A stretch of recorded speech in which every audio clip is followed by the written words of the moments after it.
नमस्कार, बारामासा में आपका एक बार फिर से स्वागत है।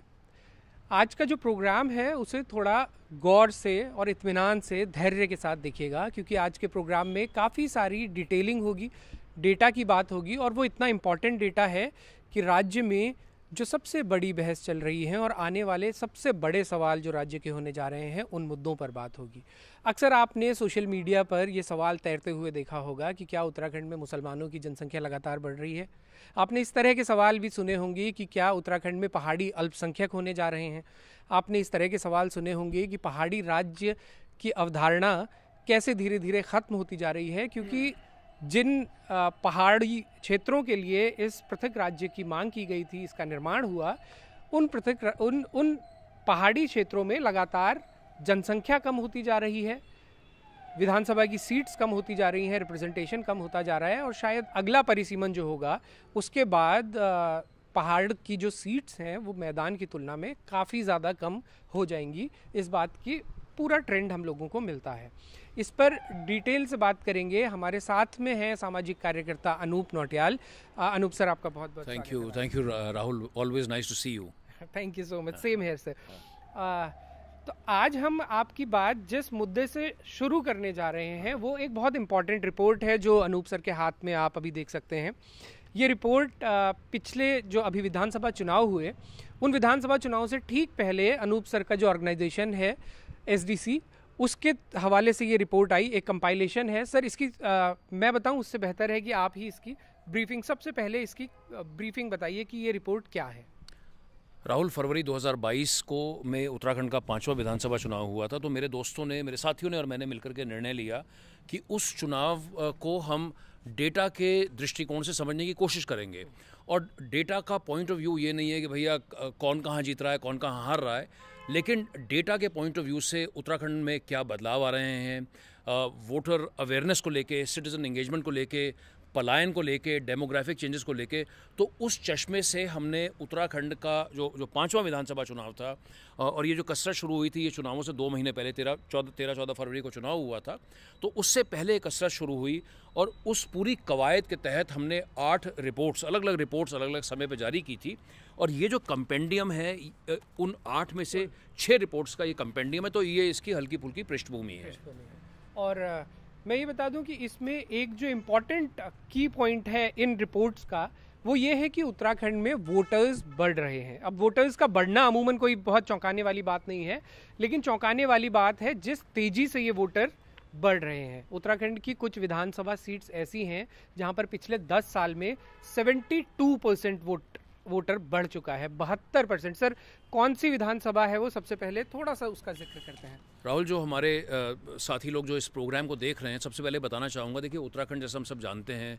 2 दशक से ज़्यादा उत्तराखंड राज्य का गठन हो चुका है, और 5 विधानसभा चुनाव राज्य में हो चुके हैं, 2002, 7, 12, 17 और 22। तो जब हम एक ब्रॉडली देखते हैं, जो पहला दशक उत्तराखंड का था, उस समय राज्य में 20% वोटर्स का इंक्रीज हुआ था। और जो दूसरा दशक रहा 2012 से लेकर 2022 तक, उसमें 30% वोटर बढ़ा है। तो अगर आप बेसलाइन 20% को मानते हैं, तो देखिए एक तरफ 20% है, एक तरफ 30% है, तो ये अपने आप में एक बहुत बड़ा इजाफा है। तो एक इस तरीके से हम चीज़ों को देख सकते हैं, बड़े सिंपल वे में बोलें। और जो आपका सवाल ये है कि भाई किन विधानसभाओं में वोटर बढ़ गए, तो उसको मैं अगर बताऊँ तो पहली बात तो देखिए उत्तराखंड की 70 की 70 विधानसभाओं में वोटर बढ़े हैं।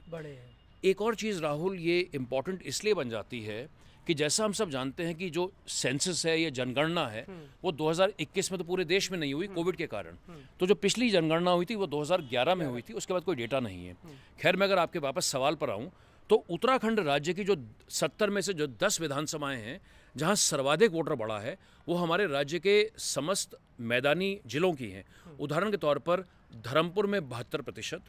रुद्रपुर में 61%, डोईवाला में 56%, सहसपुर में 55%, कालाडूंगी में 53%, काशीपुर में 50%, रायपुर में 48%, किच्छा में 47%, BHEL रानीपुर में 45% और ऋषिकेश में 41%। तो जो साथी जो प्रोग्राम देख रहे होंगे, जो खासकर इन विधानसभाओं से भी आते हैं, कहीं ना कहीं उनके लिए भी एक बड़ी महत्वपूर्ण जानकारी है कि देखिए भाई आपके विधानसभा में कितने वोटर बढ़ गए। अब धर्मपुर का आपने जिक्र किया, भाई 72% वोटर बढ़ना, कोई वो तो अनप्रेसिडेंटेड है, अप्रत्याशित है कि भाई 10 सालों में लगभग दोगुनी, मतलब 70% आप मान लीजिए कि 100 अगर कहीं का विधानसभा का वोटर रहा होगा, बढ़कर 170 हो चुका है सिर्फ 10 साल के अंतराल में। अब देखिए इसमें ये क्या क्या ट्रेंड हमको दिखाता है, कितनी तरह की संभावनाएं ये पैदा करता है, किस ये जो वोट इंक्रीज है 30% ओवरऑल के करीब जो वोट इंक्रीज हुआ है, ये इसलिए भी इम्पॉर्टेंट है या इसलिए भी ज़्यादा चौंकाने वाला है क्योंकि उत्तराखंड में जब चुनाव हुए थे उसके साथ ही 4 अन्य राज्यों में चुनाव हुए थे, लगभग 5 राज्यों के विधानसभा चुनाव साथ में हुए थे। उनमें से कहीं भी हमको ऐसा ट्रेंड सर देखने को नहीं मिला है। उत्तराखंड उन 5 राज्यों में शायद इकलौता ऐसा राज्य था जिसमें इतना हाई वोटर इंक्रीज हमको दिखता है। राहुल, ये आपने जो बोला देखिए बिल्कुल सही बात है। तो देखिए एक तरीका तो यह है देखने का कि भाई 30% बढ़ गया, तो वो 30% तो अपनी जगह है, लेकिन जो आपने अन्य राज्यों की बात करी तो 5 राज्यों में एक साथ चुनाव होते हैं, उत्तराखंड, उत्तर प्रदेश, पंजाब, मणिपुर और गोवा।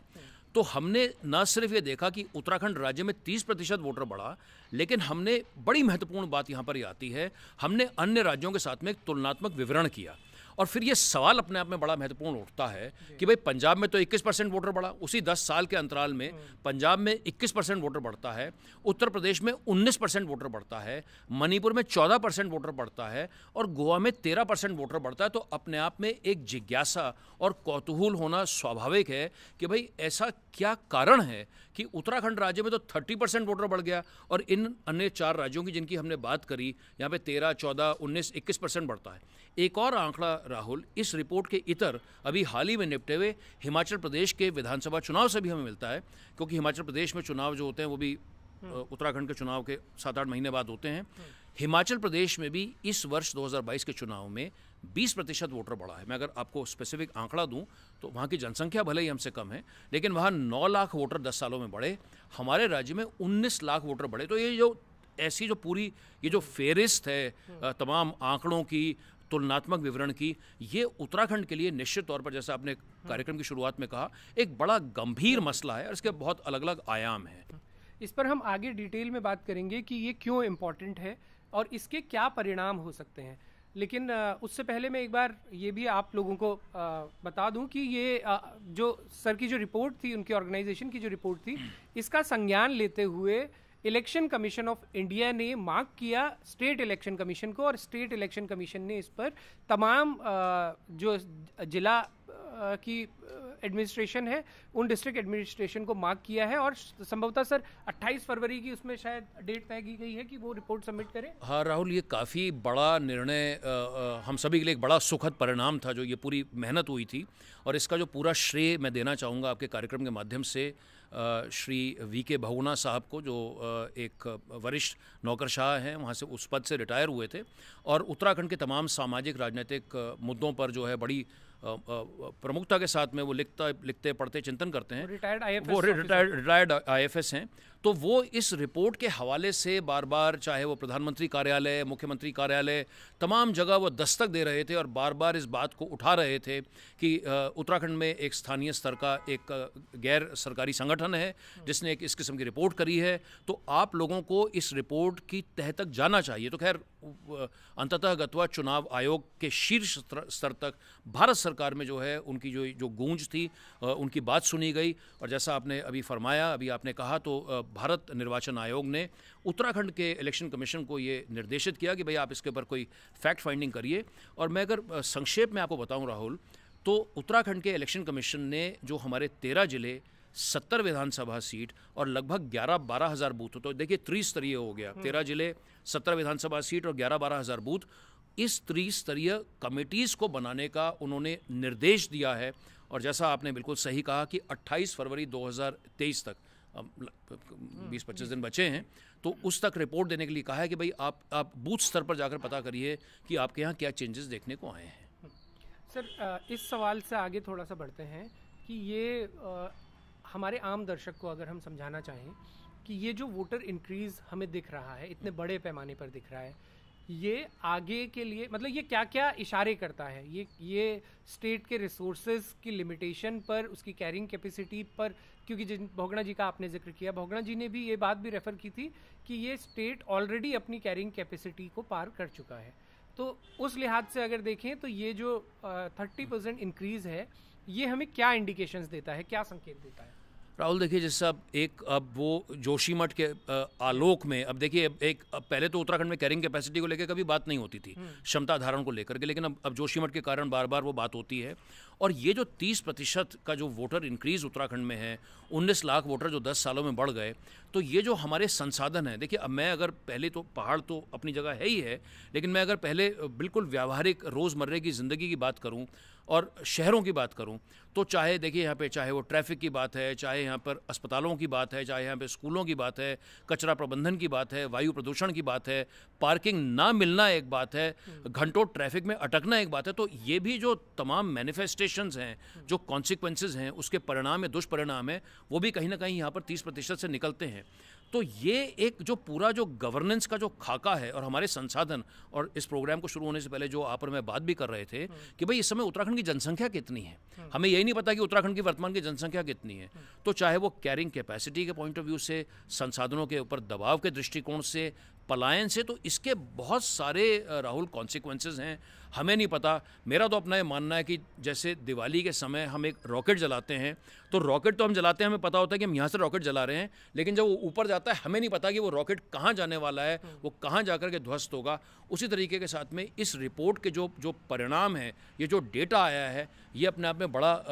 बहुत ग्रेव इसके जो हैं कॉन्सिक्वेंसेस हैं इसके। और आप ही की रिपोर्ट में एक बड़ी इंटरेस्टिंग चीज़ सर और जो नोटिस होती है कि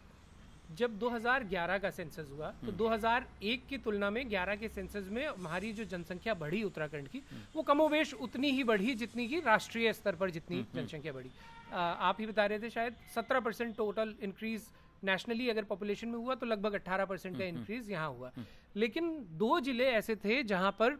जनसंख्या जो है घटी थी बढ़ने के बजाय। लेकिन आपकी रिपोर्ट में अब आता है कि इस दशक की अगर हम बात करें, जो 2012 से और 22 वाला जो दशक है, उन 2 सीट्स पर भी वोटर काउंट जो है वो बढ़ा है। तो ये भी कुछ स्पेसिफिक उसकी तरफ इशारा करता है क्या? मतलब कुछ क्या इंडिकेट करता है कि एक तरफ पॉपुलेशन जहाँ कम भी हो रही है, चाहे उसका रीजन माइग्रेशन हो या संभवतः माइग्रेशन ही सबसे ज्यादा बड़ा शायद रीजन होगा, वो क्या इंडिकेट करता है? राहुल, असल में ये वाकई में ना देखिए बड़ा कॉम्प्लेक्स सिनारियो है। जैसा आपने कहा भाई, जब हम 2001 और 2011 का जब हमने तुलना करी थी, तो पौड़ी और अल्मोड़ा जो हमारे 2 सबसे बड़े पर्वतीय ज़िले हैं, वहाँ पर जनसंख्या असल में 2001 की तुलना में 2011 में घटी थी। अभी हम परसेंटेज की बात नहीं कर रहे, हम एक बड़ी सरल भाषा में कह रहे हैं कि 2001 में अगर पौड़ी ज़िले में 100 लोग रहते थे, अल्मोड़ा ज़िले में 100 लोग रहते थे, तो 10 साल के बाद में वो 100 लोगों की तुलना में वो 98 लोग हो गए थे, 2 लोग वहाँ पर कम हो गए थे। लेकिन पिछले दशक को जब हम देख रहे हैं, तो एक तरफ जहां पलायन भी हो रहा है, क्योंकि पलायन भी हमें मालूम है कि भाई पलायन भी हो रहा है, लेकिन पलायन के अलावा भी जो हमारे पर्वतीय जिले हैं, हमारी पर्वतीय सीटें हैं, वहां पर भी पिछले दशक में सभी सीटों में जो है हमें एक वोटर वृद्धि देखने को मिली है। लेकिन एक खैर महत्वपूर्ण बात ये आ जाती है कि जो सबसे कम वोटर इंक्रीज हुआ है वो फिर से अल्मोड़ा, पौड़ी और चमोली जिले में हुआ है। सबसे कम जो वोटर बढ़े हैं वो अल्मोड़ा जिले में 13%, पौड़ी में 18% और चमोली में 19%। तो एक तरफ 13, 18, 19 पिछले 10 साल में यहाँ पर, और आप इसकी तुलना करिए, देखिए उधम सिंह नगर जिला जहाँ पे 43% बढ़ गया, देहरादून जिला जहाँ 41% बढ़ गया, हरिद्वार नैनीताल जहाँ 32-31% बढ़ गया। तो ये जो असंतुलन की हमेशा जो बात होती है उत्तराखंड में, चाहे वो संसाधनों के दृष्टिकोण से, आय के दृष्टिकोण से, पर कैपिटा इनकम के दृष्टिकोण से, पहाड़ में विकास ना होने के दृष्टिकोण से, तो ये जो पूरा जो दबाव जो हम पूरा शिफ्ट देख रहे हैं, ये पूरा का पूरा जो शिफ्ट है, बेसिकली आप देखिए इसको ऐसे विजुलाइज करिए कि ये हमारे पहाड़ हैं, ये उत्तराखंड के मैदानी ज़िले हैं, और इसके नीचे अगर आप उत्तर प्रदेश के जो अगर आप मैदानी ज़िलों की बात करते हैं, क्योंकि ये भी एक बहुत बड़ी संभावना है कि इन ज़िलों से उत्तराखंड के, अगर मेरे हाथ के माध्यम से मैं समझा पा रहा हूँ कि इन ज़िलों से लोग यहाँ आ रहे हैं, पर्वतीय ज़िलों से भी लोग यहाँ आ रहे हैं, तो दबाव यहाँ पड़ रहा है। लेकिन कहीं ना कहीं से यहाँ पर भी जो है पहाड़ के ज़िलों में भी जो है वोटर वृद्धि हो रही है। तो ये जो पूरा इन्वेस्टिगेशन है कि भाई ये पूरा जो फिनोमिना है ये हो कैसे रहा है, इसके पीछे क्या कारण है, हम तो यही उम्मीद करेंगे कि 28 फरवरी के बाद में इसमें कुछ स्पष्टता हमें देखने को मिलेगी। सर ये अब ये जो आंकड़ा है, ये 30% इंक्रीज वाला, इसको तमाम पॉलिटिकल पार्टीज अपने अपने हिसाब से डिकोड करके या उसके अनुसार अपने लोगों के बीच में कई बार भ्रम की स्थिति भी पैदा करती हैं, कई बार अपने हिसाब से मैनिपुलेट कर लेती हैं, और उसमें एक बड़ा डिस्कोर्स जो है वो इस बात का भी है कि उत्तराखंड में मुस्लिम्स की पॉपुलेशन बढ़ रही है और धीरे धीरे जो है मुस्लिम्स जो है पहाड़ में बसते जा रहे हैं। उसका हमने कुछ साल पहले हमने ये तक देखा कि बहुत सारे कम्युनल इंसिडेंट्स की हिस्ट्री अदरवाइज पहाड़ी इलाकों में नहीं रही थी, क्योंकि अगर हम उत्तराखंड का 2011 वाला सेंसस भी देखें तो मैदानी जिलों में तो मुस्लिम पॉपुलेशन ठीक ठाक है, लेकिन ऊपर के पहाड़ी जिलों में कहीं पे भी 3% से ज्यादा, 1-2 जिलों में 3%, बाकियों में 1 या 2% के करीब मुस्लिम पॉपुलेशन है। तो कभी ऐसा कम्युनल टेंशन नहीं हुआ, लेकिन पिछले कुछ सालों में हमने देखा कि कभी कोटद्वार में कोई घटना होती है, कभी पौड़ी में कोई घटना होती है, कभी रुद्रप्रयाग जिले में कोई ऐसे इंसिडेंट्स हो जाते हैं, और इस बात को लगातार कहा जा रहा है कि इसमें एक ट्रेंड ये भी देखा जा सकता है कि मुस्लिम पॉपुलेशन बढ़ रही है। क्या अभी तक हमारे पास जो अवेलेबल डेटा है या अवेलेबल इंफॉर्मेशन है उससे हम इस डेटा को क्या ऐसे ब्रेक कर सकते हैं रिलीजियस एंगल से देखने के लिए? नहीं, देखिए अभी तो हमारे पास जो ये वाला जो इलेक्शन कमीशन का डेटा है उसमें कहीं पर भी कोई कास्ट वाइज कोई ब्रेकअप नहीं है। आपका जो सवाल था वो पॉलिटिकल पार्टीज़ को लेकर था, लेकिन मैं राहुल उस पर भी आने से पहले एक और बात बोलना चाहूँगा। ये जो 30% की जो हम बात कर रहे हैं, हमने तो पहले खैर कैरिंग कैपेसिटी की बात करी थी, लेकिन ये जो बढ़ती हुई जनसंख्या कहीं ना कहीं उत्तराखंड की, चाहे हम भू कानून की बात करें, उत्तराखंड की जो एक कल्चरल आइडेंटिटी की हम बात करते हैं, एक उत्तराखंडियत की बात करते हैं, तो इन तमाम चीज़ों को लेकर के भी जो है ये निश्चित तौर पर एक बहुत बड़ा कंसर्न है। मैं पहली बात ये कहना चाहता था। देखिए जहाँ तक पॉलिटिकल पार्टीज़ का सवाल है, देखिए पॉलिटिकल पार्टीज़ का अपना एजेंडा है, तो ये तो आप तो कह रहे हैं कि भाई वो उसको देखते हैं। मैं ये कहता हूँ कि मैंने तो आज तक किसी पॉलिटिकल पार्टी को गंभीरता से इस 30% के गवर्नेंस के पॉइंट ऑफ व्यू से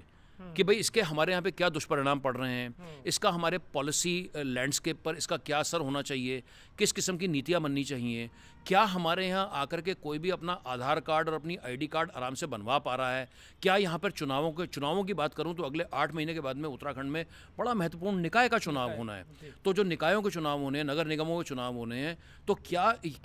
इलीगल तरीके से लोगों को यहाँ पर वोट बैंक के तौर पर यहाँ पर बसाया जा रहा है, हमारी जो मलिन बस्तियाँ हैं वहाँ पर क्या हो रहा है। तो ये जो तमाम इश्यूज़ हैं, और मैं वापस आपके क्वेश्चन पर आऊँ तो देखिए वो तो इलेक्शन के टाइम में जो आपने जो घटनाओं का जिक्र किया वो सब क्या होता है, वो चुनाव से पहले होती हैं, जो वोटर को पोलराइज करने का जो प्रयास किया जाता है। लेकिन प्रभु की कृपा है, जब से चुनाव निपटा है उसके बाद से तो जो है हमारे सामने ऐसी कोई, पिछले 1 साल में तो कोई ऐसी घटना हमारे सामने मेरे जहन में नहीं आती है। तो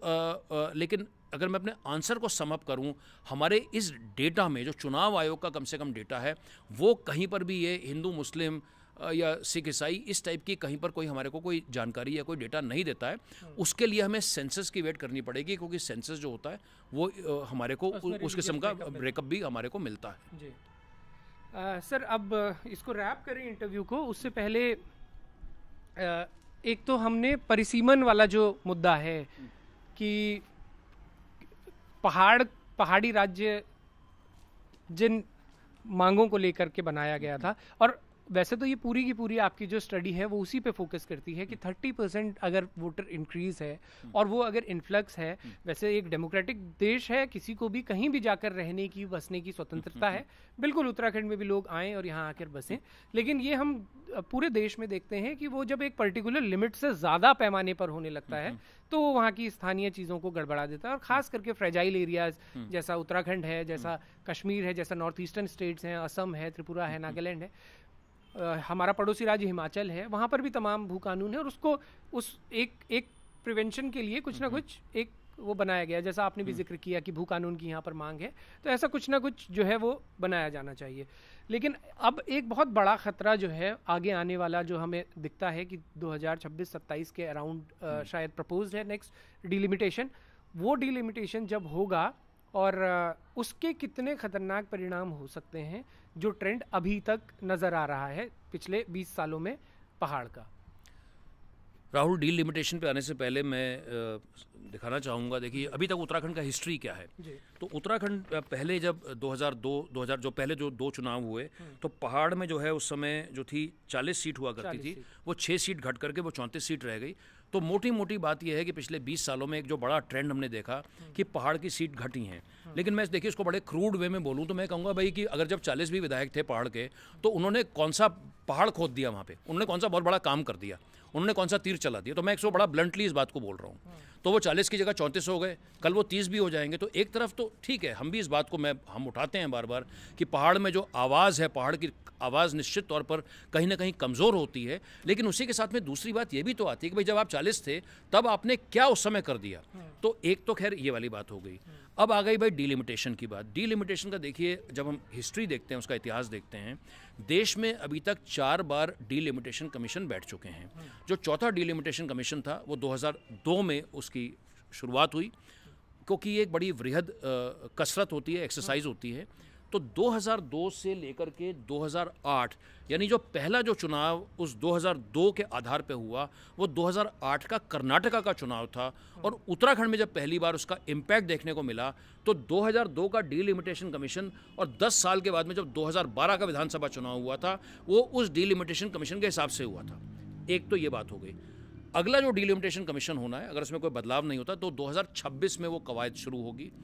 तो हम ये मान सकते हैं कि जो उत्तराखंड का अगला विधानसभा चुनाव होगा उसमें कहीं कोई असर नहीं आएगा। संभवतः 32, नहीं तो निश्चित तौर पर उत्तराखंड का 2037 का जो चुनाव होगा वो न्यू दिल्ली, तो यानी कि अगले 14-15 साल के बाद में। तो अभी से हम लोगों को इसके बारे में सोचना है। लेकिन डीलिमिटेशन जो होती है, जो पूरी जो कसरत है परिसीमन की, वो सिर्फ विधानसभा तक सीमित ना होकर लोकसभा पर भी सीमित होती है। तो अब हमारी 5 सीटें आ जाती हैं। फिर देखिए, फिर वही वाली तर्क आ जाता है कि एक तरफ तो ठीक है हमारी व्यथा और पीड़ा है कि भाई हमारी पहाड़ की आवाज़ कमज़ोर हो रही है, लेकिन साथ में ये सवाल भी उठता है कि भाई जब आप 40 थे तब आपने उस समय कौन सा तीर चला दिया था कि आपने पहाड़ में जो है कोई पहाड़ का आपने कोई बड़ा विकास कर दिया। तो आप तो जो 40 लोग थे, आप ही तो स्वयं पलायन करके जो है नीचे आ गए।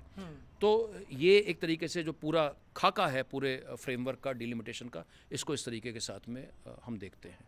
Thank you so much sir, आपने इतनी इम्पोर्टेंट, आपकी सबसे पहले तो बधाई कि आपकी इतनी लंबी चौड़ी जो मेहनत थी उसका सरकार ने संज्ञान लिया। Thank you so much. उसका संज्ञान लिया और उस पर अब आगे कार्रवाई हो रही है। जानने से पहले बस एक चीज़ और ये बताइएगा कि जो 28 तारीख को जो रिपोर्ट के लिए जो डेट फिक्स की गई है कि सारे डिस्ट्रिक्ट एडमिनिस्ट्रेशन से वो रिपोर्ट 28 तारीख तक स्टेट के पास आ जाएगी, उस रिपोर्ट से कुछ चीज़ें हैं जो आप बेसिकली एक्सपेक्ट कर रहे हैं कि उस रिपोर्ट के आने के बाद आप लोग किस तरह की स्ट्रेटजी पे काम करेंगे या उसको कैसे बाकी लोगों तक पहुंचाने के लिए, या फिर अभी आप भी स्पेकुलेट ही कर रहे हैं कि एक बार जब ग्राउंड से आए और तब जाके वो थोड़ा सा इंडिकेशंस आगे की रणनीति के लिए बन पाए कि ये ट्रेंड एक्चुअली शो क्या कर रहा है? मुझे लगता है राहुल यही मैच्योर अप्रोच होगी कि भाई जब तक वो डेटा नहीं आ जाता हमारे सामने तो तब तक कहना कोई भी कुछ नहीं बोल पाएगा।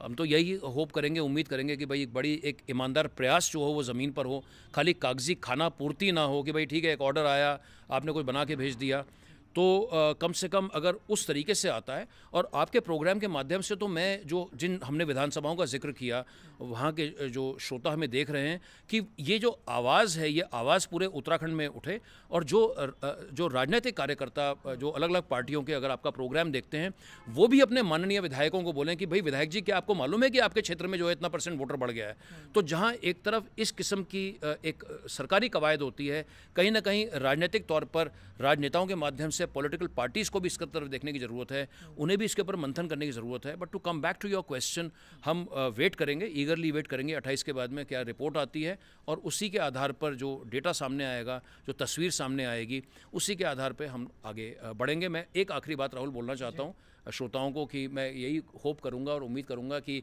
हमने बहुत सारे आंकड़ों का उल्लेख किया तो आप कहीं ज़्यादा बोर ना हुए हो, तो मैं उसके लिए आपसे माफ़ी चाहता हूं। लेकिन ये बड़े गंभीर प्रश्न हैं उत्तराखंड के लिए, बहुत गंभीर प्रश्न हैं, बहुत इंपॉर्टेंट आंकड़े हैं। इसलिए भी इंपॉर्टेंट हैं क्योंकि कम से कम इस पर चर्चा हो तो इस पर बात आगे बढ़े। जैसा कि अनूप सर ने भी बताया कि कभी भी गंभीरता से इस मुद्दे को नहीं लिया गया कि ये जो ड्रास्टिक इंक्रीज हो रहा है वोट परसेंटेज में, वोटर्स में, वो आगे जाकर किस तरह के इंडिकेशंस देगा। हमारे यहाँ पलायन आयोग तो है, लेकिन उसके बाद भी पलायन इतनी तेजी से बढ़ रहा है कि पहाड़ के लगभग 84% भूभाग हमारा जो है पहाड़ी है और सिर्फ 15-16% मैदानी भूभाग है। लेकिन उस 15-16% मैदानी भूभाग का रिप्रेजेंटेशन आप देखिए कि अगर डीलिमिटेशन के बाद मोर देन 55 या 60% हो जाता है और 80% पहाड़ों का रिप्रेजेंटेशन मात्र सिमट जाता है 30-35% पर, तो ये कितनी गंभीर समस्या होगी। इसी के जो बिल्कुल प्राइमरी स्टेप्स हैं जहां पर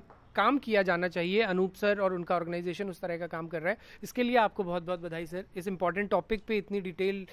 रिसर्च करने के लिए सबसे पहले बधाई, और बहुत बहुत शुक्रिया बारामासा से बात करने। Thank you so much Rahul, all the very best, keep up the good work. Thank you so much sir. आप लोगों को ये प्रोग्राम कैसा लगा हमें कमेंट करके ज़रूर बताएं, और देखते रहें बारामासा।